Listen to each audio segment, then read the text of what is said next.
Vocês lembram daquele da cena inicial daquele filme Resgate de Soldado Ryan, que é o desembarque na Normandia? Vocês lembram daquela cena inicial?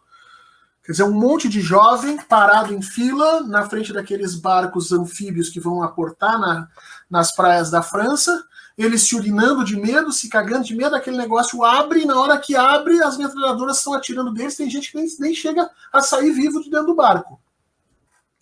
E a mortandade gigantesca e os caras avançando. Você imaginou você criar um ataque daquele jeito se cada soldado tivesse condições críticas e capacidade intelectual de questionar a guerra ou a sua função?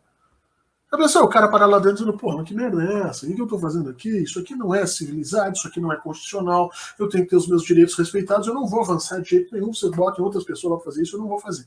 Não existe soldado sem existir essa noção de disciplina plena. Isso vigorou, assim mesmo, como eu estou dizendo para vocês, até a década de 40, 45.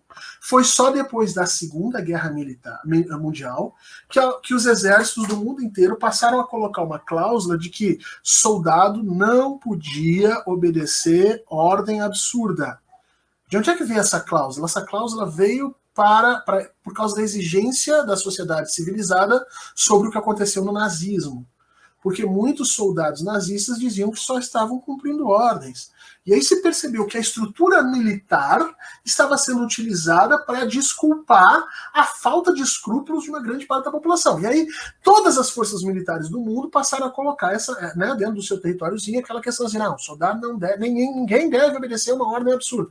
Mas quem decide o que é absurdo ou o que não é absurdo é o próprio indivíduo que vai obedecer ou não. E na prática, soldados e cabos obedecem efetivamente a todas as ordens. Esse sentido de disciplina plena, ele coloca a ideia do militar ao largo da ideia das ordens sociais, civis, da ordem constitucional de controle das polícias. O que eu estou querendo dizer para vocês? Se no exército eu realmente preciso que esses indivíduos não tenham escrúpulos nem capacidade para questionar uma ordem de um superior, no mundo civil eu não posso ter esse tipo de coisa. Porque no mundo civil, no mundo republicano, os atos de todo mundo devem ser respondidos por quem efetivamente fez esses atos. E quando você coloca o adjetivo militar no processo policial, você cria uma estrutura em que o seu superior pode efetivamente tirar a culpa daquilo que você cometeu. Na polícia militar é assim. O soldado abriu fogo contra a população. O soldado aparece em juízo dizendo, olha, eu cumpri ordens. E aí a responsabilidade passa a ser do seu superior. Ah, Fernando, mas isso não aparece na... Não é assim que funciona. A justiça penaliza o cara. Não. Na imensa maioria das vezes, a justiça sequer abre processo. Porque depois de tudo isso, ainda surgiu no Brasil a ideia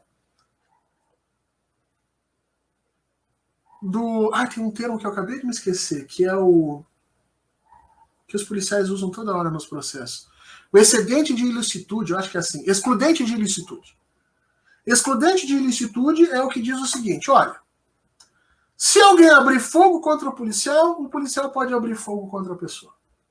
Se a vida do policial está ameaçada, o policial pode matar.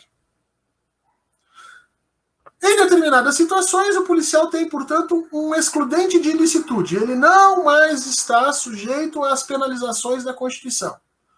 A desculpa é, pô, o cara tem que se proteger, não é verdade. Mas e quem, no momento do ato, julga se efetivamente alguém estava ou não ameaçando um policial? Quem faz esse julgamento? Ninguém, só o próprio policial.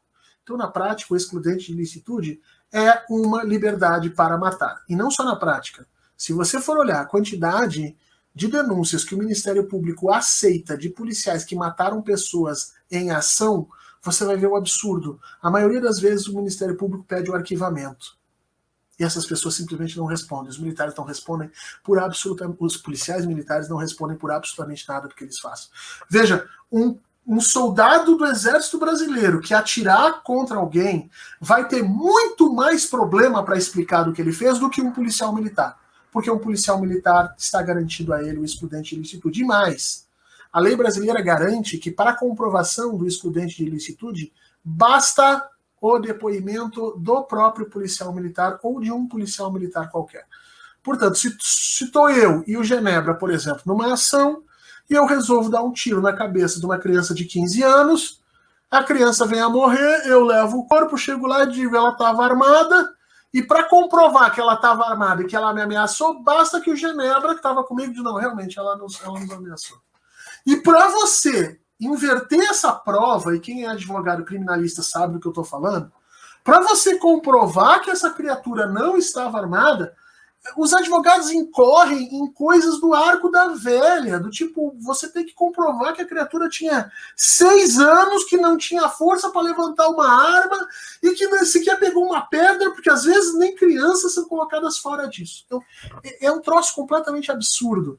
Cria nas polícias militares uma estrutura não só clientelista, onde os policiais ficam se protegendo num sistema corporativo absurdo, como também cria, a partir do termo militar, a ideia de que o policial está a serviço de uma coisa maior e, portanto, não deve e não vai responder às leis que toda a civilização, toda a sociedade civil está submetida.